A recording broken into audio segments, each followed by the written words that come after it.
O governo federal quer empresas privadas operando rodovias e ferrovias. Prevê financiamento público a juros mais baixos. E prazo de execução de 25 anos. O Índice de Desenvolvimento da Educação Básica leva o JN no ar a Santa Catarina. E a equipe mostra duas escolas de realidades e desempenhos muito diferentes. No julgamento do mensalão começa a leitura do voto do relator. Morre aos 87 anos o flautista Altamiro Carrilho. Uma comissão da ONU acusa rebeldes e o governo da Síria de crimes de guerra. Agora, no Jornal Nacional. Boa noite. Boa noite. O JN no ar está em Santa Catarina. Nos 4 últimos anos do ensino fundamental, foi o estado que obteve os melhores índices do IDEB, o Índice de Desenvolvimento da Educação Básica. E nós vamos ver agora o que foi que a equipe encontrou nas escolas catarinenses. Cláudia Bontempo, boa noite. Boa noite. Boa noite, Bonner. Boa noite, Patrícia. Boa noite a todos. Nós estivemos em duas escolas muito diferentes entre si e vimos que aprender e passar de ano não pode ser uma batalha apenas do aluno. A família, a escola, o professor são muito importantes e fazem diferença. Veja na reportagem que fizemos com o apoio da RBS TV.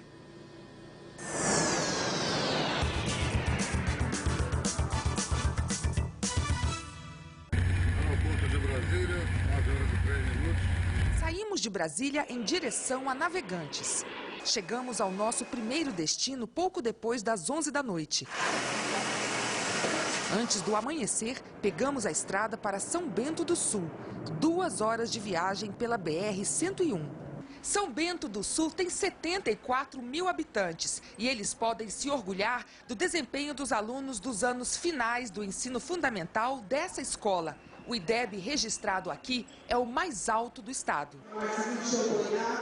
O indicador vem crescendo desde 2005 na escola e chegou a 6,2 entre os alunos dos anos finais do ensino fundamental. Numa escala até 9, a escola alcançou o nível 7 em português na Prova Brasil. Isso indica que os alunos conseguem se aprofundar em textos narrativos e tratar a informação de formas diferentes. Em matemática, numa escala até 12, o nível foi 7. Aqui, os alunos têm que resolver os problemas com as 4 operações e equações de primeiro grau. A escola funciona em um prédio da Congregação dos Maristas, mas o currículo é determinado pelo MEC. A direção diz que não faz nada diferente, apenas cobra compromisso do aluno e da família. E comemora. Estamos todos muito felizes porque é uma conquista de uma equipe. É uma direção que está à frente, mas tem uma equipe maravilhosa de uma escola que nós damos a nossa vida a essa escola. Sim! César cursa a 6ª série e reconhece o trabalho da escola. Tem que melhorar porque tem que estudar mais em português, em todas as matérias, prestar atenção. Aproveitar que eu estou no colégio bom. Uma escola limpa, organizada, onde não falta material escolar. Tudo isso contribui para que a parceria professor-aluno dê certo. A taxa de aprovação por aqui está em 98,7%. As crianças entendem a importância da disciplina. De vez em quando eu levo uns puxão de orelha, mas faz bem também. Algumas figurinhas foram... Já a 150 quilômetros dali, uma realidade bem diferente. A escola Irene Romão, em Navegantes, tirou a pior nota da rede estadual entre alunos dos anos finais do ensino fundamental. O IDEB, que estava em 4, caiu para 3. A diretora explica que muitas crianças não ficam o ano inteiro na escola e que algumas faltam para ajudar os pais nos negócios do ramo da pesca. Mesmo assim, tomou um susto. Fiquei surpresa. Eu pensei que talvez nós até não tivéssemos conseguido tanto, mas que nós tivéssemos alcançado algum crescimento. Eu fiquei surpresa. Os próprios alunos reconhecem que está faltando compromisso com o aprendizado. Não só por parte deles. Dizem que as famílias andam distantes do que é ensinado aqui dentro. E aí, buscar notas boas vira um desafio maior ainda. Nós, como escola, ficamos muito felizes quando o pai vem até a escola, se preocupa com o desempenho dos filhos. Isso tem ocorrido pouco. A repetência aumentou. Foi criada uma turma especial para os alunos que não passaram de ano. É o caso da Elizabeth, que agora quer mudar. Agora eu estou pensando em não ficar mais na 8ª série como do jeito que eu estava fazendo, não reprovar mais na série, e sim passar para frente porque futuramente eu quero fazer uma faculdade. No laboratório, poucos computadores. Alguns foram danificados, segundo a direção, pelos próprios estudantes. Os novos já chegaram, mas ainda não foram instalados. O professor de ciências lembra que, mesmo diante de uma nota ruim, não se pode desistir. Escola é oportunidade. A gente tem que tentar buscar todos eles e acreditar que ninguém é um caso perdido, né? A gente tem que tentar acreditar nisso e buscar todos eles. A Secretaria de Educação informou que os computadores não foram instalados ainda por problemas burocráticos, mas que isso vai ser feito nos próximos dias. Nós vamos voar agora para Alagoas, que apresentou o pior IDEB do país. Nosso tempo de voo será de 2 horas e 55 minutos e nós vamos contar com o apoio da TV Gazeta. Até amanhã. Até amanhã, Cláudia. Bom trabalho para vocês. O governo federal quer que empresas privadas passem a ser responsáveis pela construção, pela manutenção e pela operação de milhares de quilômetros de rodovias e ferrovias. As empresas vencedoras das licitações vão receber a concessão e o financiamento do governo com juros mais baixos, um modelo parecido com o que funciona há 16 anos num trecho da BR-040. O governo vai entregar para a iniciativa privada 7.500 quilômetros de rodovias e 10 mil de ferrovias. As empresas terão que investir 133 bilhões de reais em até 25 anos. A maior parte, quase 80 bilhões, já nos próximos 5 anos. Em troca, elas vão cobrar pedágio e tarifas e o BNDES financiará até 80% do investimento. No caso das rodovias, ganha a empresa que cobrar o pedágio mais barato. E no das ferrovias, a menor tarifa. As obras devem começar no segundo semestre do ano que vem. Segundo o governo, essas obras complementam um programa de aceleração do crescimento. E como o governo não tem dinheiro para fazer todo esse investimento, resolveu pedir ajuda ao setor privado. A presidente Dilma Rousseff nega que se trate de uma privatização. Nós aqui não estamos desfazendo de patrimônio público para acumular caixa ou reduzir dívida.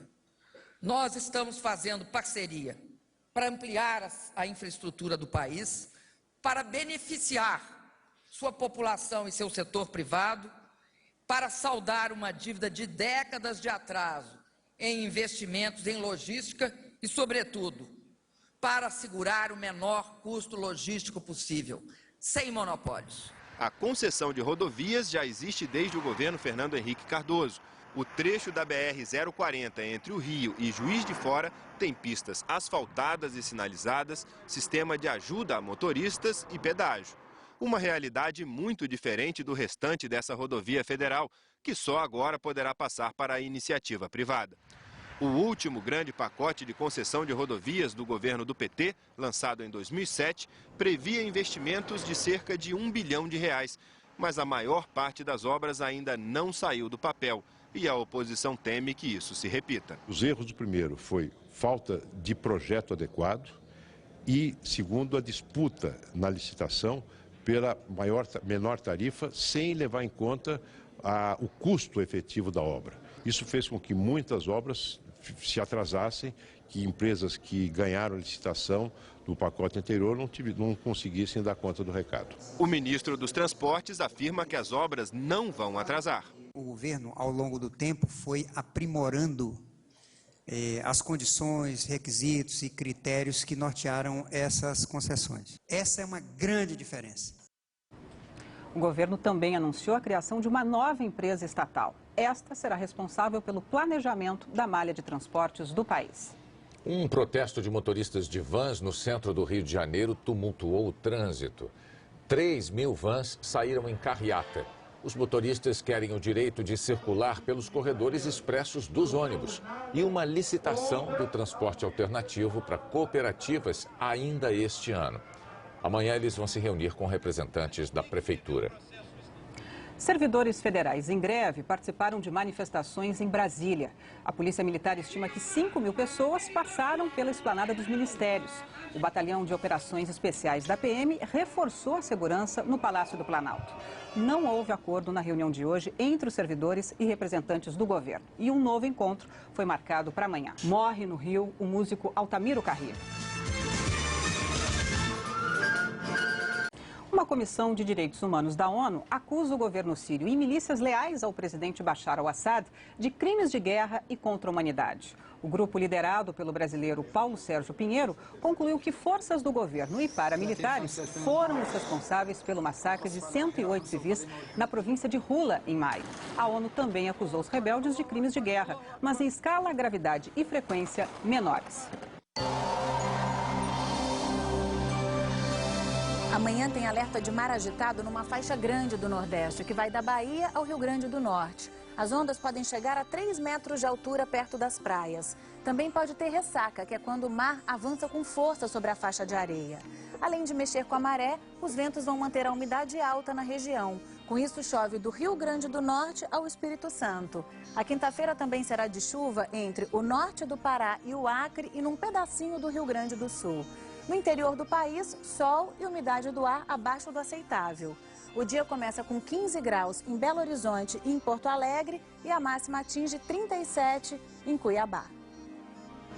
O corpo de Altamiro Carrilho, um dos maiores instrumentistas do Brasil, foi levado há pouco para Santo Antônio de Pádua, no interior do Rio, onde será sepultado. O músico morreu hoje, aos 87 anos, vítima de um câncer no pulmão. Ele nasceu numa família de músicos. Bisavô, avô e tios tocavam na banda da cidade, no interior do Rio. Ainda menino, Altamiro Carrilho fazia as próprias flautas em casa. Ele pegava um pedaço de bambu, furava com ferro quente e tocava. Um dia, um carteiro passou pela rua e ouviu o menino tocando. O carteiro também era músico, se ofereceu para dar aulas a Altamiro. Foi quando o menino de 7 anos conheceu a flauta transversa. Amor à primeira vista. Todos pediam brinquedos de Papai Noel, eu pedia sempre uma flautinha a Papai Noel, e ele trazia sempre. Altamiro aprendeu como poucos cada detalhe, cada nuance do som do instrumento. Os dois eram como um só. Tocou com os principais nomes da música brasileira, com Chico Buarque. Meu caro amigo, me perdoe, por favor. E com o rei Roberto Carlos. Os chorinhos eram os prediletos, compôs mais de 200. Eu já gravei 65 discos e ainda não consegui gravar todos os chorinhos bonitos que existem. Em entrevista ao programa Sarau da Globo News, comentou sobre a longa carreira com a marca de sempre, o bom humor.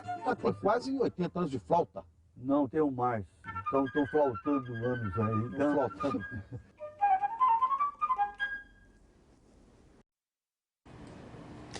Daqui a pouco, termina a fase de defesa dos réus do mensalão. E começa a leitura do voto do relator. No último dia de defesa dos réus no Supremo Tribunal Federal, os advogados do publicitário Duda Mendonça e da sócia afirmaram que eles não são mensaleiros. José Luiz Alves, ex-chefe de gabinete do então ministro Anderson Adalto, é acusado de lavagem de dinheiro. O publicitário Duda Mendonça e a sócia dele, Zilmar Fernandes, respondem por lavagem de dinheiro e evasão de divisas. A primeira defesa foi a de José Luiz Alves, acusado pelo Ministério Público de saques não declarados no Banco Rural.